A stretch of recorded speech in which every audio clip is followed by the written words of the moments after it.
Pacific మహాసముద్రం మీద ఒక విమానం ప్రయాణం చేస్తుంది. సడన్‌గా ఇంజన్‌లో ఏదో ప్రాబ్లమ్ వచ్చి యాక్సిడెంట్ అయ్యి బరస్ట్ అయిపోయింది.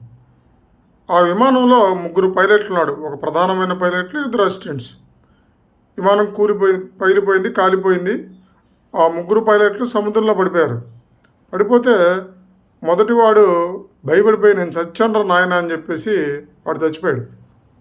రెండోవాడు అయ్యో నేను అయిపోతున్నా, నేను నా భార్య పిల్లలు నేను చచ్చిపోయిన సంగతి వాళ్ళకి తెలిసిద్దో లేదో, వాళ్ళ కుటుంబం ఏమైపోయిద్దో అని వాడు భయపడి వాడు చనిపోయాడు.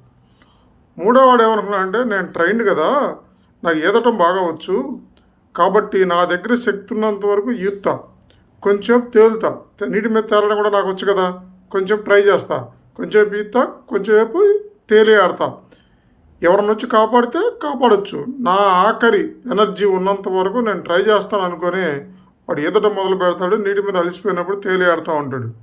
ఈలోపు విమాన ప్రమాదం జరిగిందన్న సంగతి తెలిసి రెస్క్యూ టీం వచ్చి ఇతన్ని గమనించి ఇతన్ని వాళ్ళు కాపాడుతారు.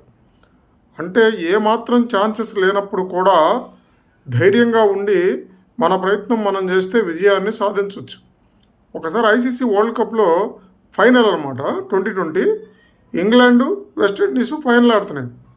ఇంకా 4 బంతులు ఉన్నాయి. వెస్టిండీస్ 9 వికెట్లు పడిపోయినాయి.